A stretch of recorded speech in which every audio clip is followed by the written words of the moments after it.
Welcome, dear listener, to another deep dive. Today, we're embarking on a really profound journey. It takes us right into the heart of human despair, but crucially emerges with this incredible light of hope. This deep dive really resonates with, well, the spirit of a particularly powerful chapter in the big book of Alcoholics Anonymous. The main text for AA is the chapter called They Lost Nearly All. It's just full of these incredibly raw stories highlighting this amazing human capacity for transformation, even from the absolute worst circumstances. We're exploring that path, from utter wreckage homelessness, broken relationships, losing yourself completely, to finding that glimmer of possibility in the rooms of AA. Indeed. And our mission today really is to unpack how that transformation actually happens. What are the mechanisms? We'll look at how individuals facing odds that just seem insurmountable genuinely find a new way to live.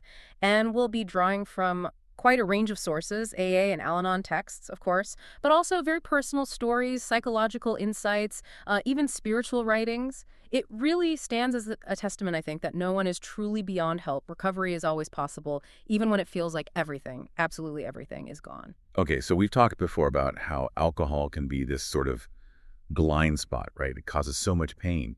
But at first, it seems like it works to block things out. It gives this feeling of complete freedom, as one person put it, thinking back to junior high, that first taste of escape. Yeah, and it seems so simple then. But what's really going on, and this is kind of fascinating and scary, is how the brain's core survival machinery gets, well, subverted by addiction. It's not just about wanting to escape problems. It becomes this learned compulsion that continues despite punishment. That's a key phrase from one source. It's like your survival instincts get twisted. It's a real neurobiological shift. So it's not just willpower. Not at all. Not once addiction takes hold. The brain rewires itself. The substance becomes the priority. And that can lead to this awful progression. Maybe starts with social drinking, but then, like one person recounted, it becomes 15 years of chaos, violence, fights, breaking the law, adopting this whole tough guy image. And sometimes, disturbingly, family might even encourage that persona. Wow, that's heavy. And that illusion of control is so persistent, isn't it? You hear people saying, this time it'll be different, or making these detailed plans. I'll just drink slowly, or I'll stick to beer. Exactly. They genuinely believe it. But the sources call these futile beliefs. They inevitably lead to crashing even harder, making everything worse. It's this constant, exhausting negotiation inside their own head. And that inability to moderate, that's the key difference. Like, absolutely critical. Like one source puts it, asking an alcoholic to cut down is like asking your daughter to get only a little pregnant. Stark, but it makes the point. There's no middle ground. One drink is too many, but 20 are not enough. That becomes the reality. The brain just keeps demanding more. We've sketched out that internal struggle, but it never stays internal for long, does it?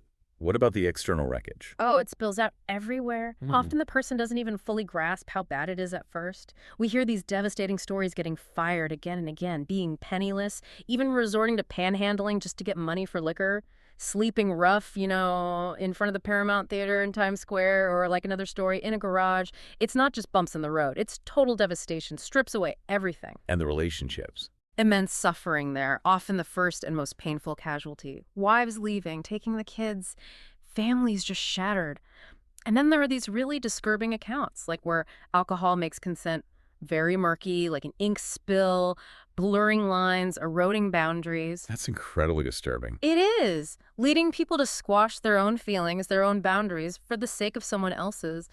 One person described being touched inappropriately while drunk, hands groping and probing where I didn't want them, but feeling numb, like it wouldn't really matter. I wouldn't really feel a thing.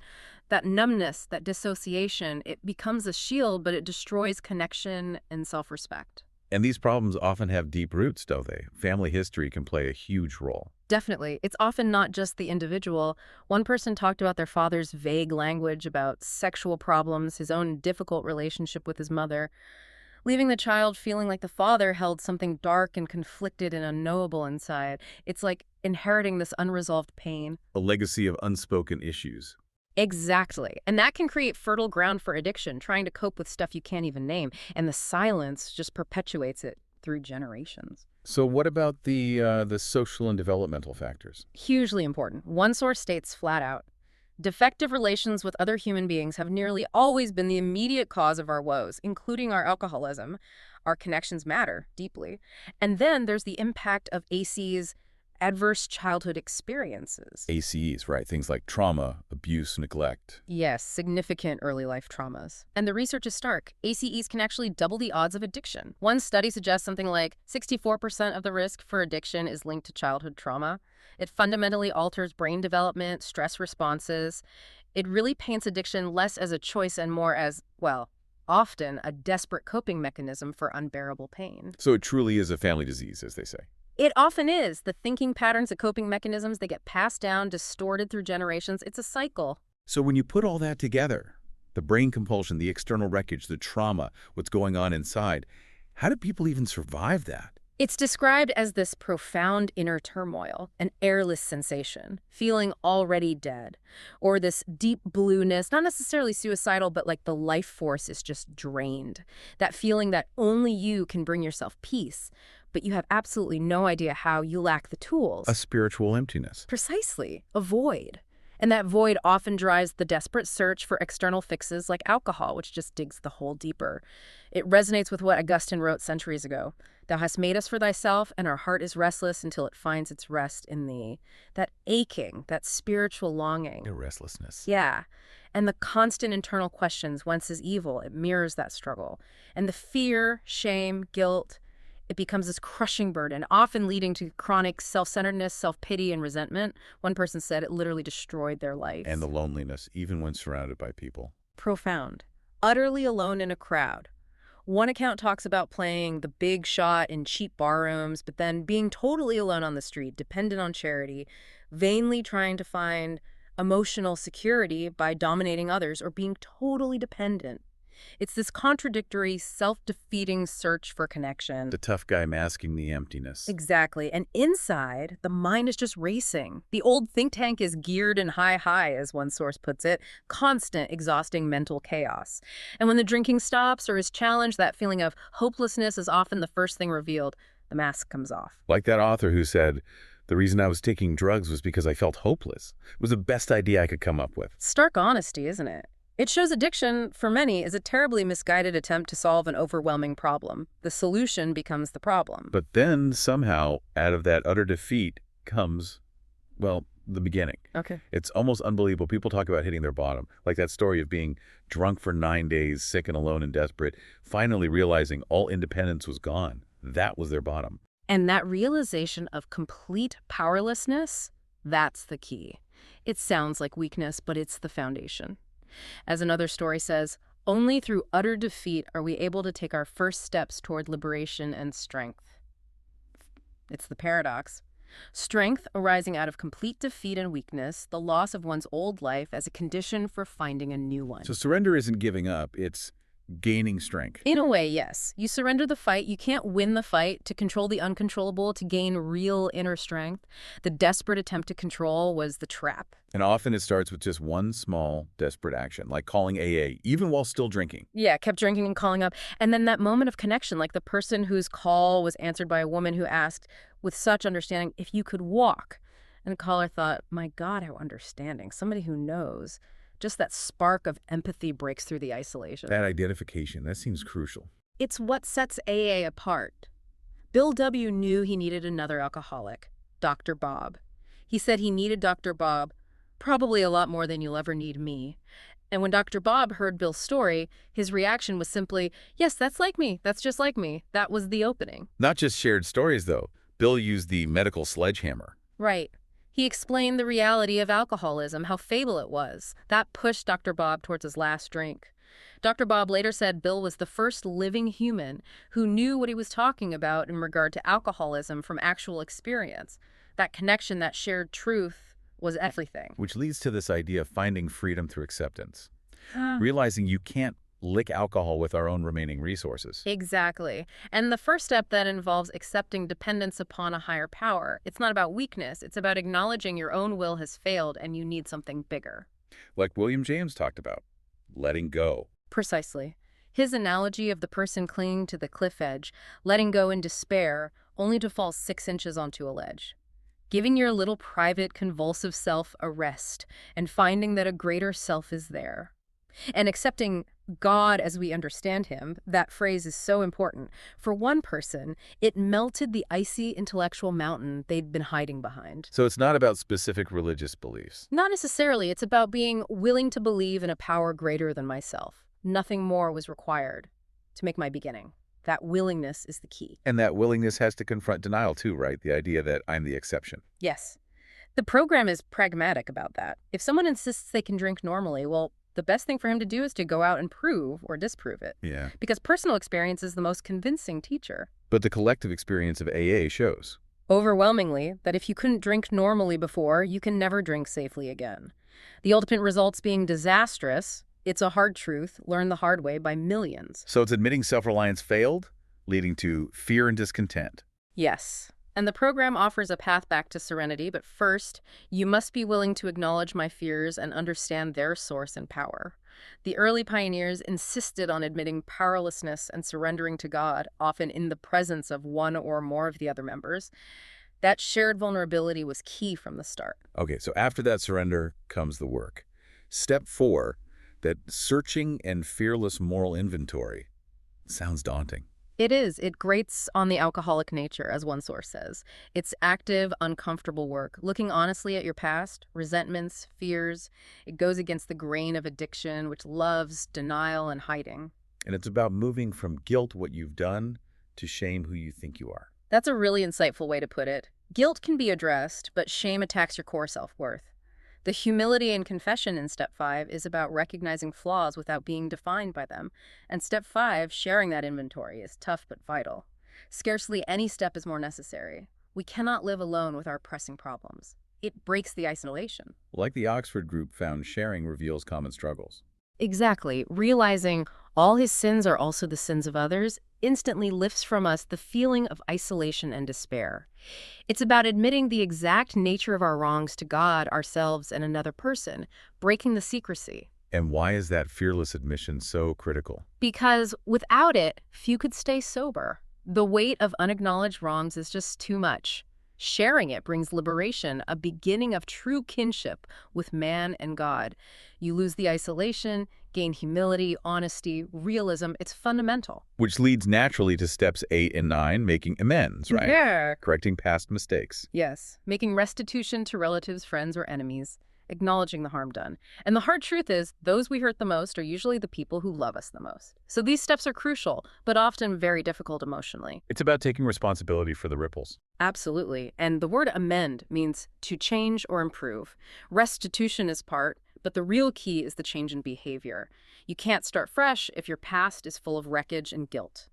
Identifying who you harmed, realizing I had been my own worst enemy, allows forgiveness for others and yourself. And sometimes the first attempts are a bit off, like offering to babysit so a friend could go get drunk. Ghastly chuckle, yes, a perfect example of that initial twisted thinking. Shows the willingness, but completely misses the point of amends. It takes time to unlearn that stuff. But then the same person called their boss, told the truth, asked for their job back. That took real humility. Incredible courage. The first time in my life that I ever showed any sort of humility, that I ever asked anybody for anything, and learning that facing the unpleasant thing is actually a lot easier than running away. That's a massive shift from avoidance to action. Let's talk more about spirituality. How does God, as we understand him, become a lived reality? It's that inclusivity that's key. It removes barriers for skeptics, atheists, anyone. It's an invitation, not a dogma. And William James documented how varied these experiences can be. Sudden conversions, like a stream of light, or a more gradual, chronic sense of God's presence. So it moves beyond just believing in God. To an actual sense that God exists as the great reality.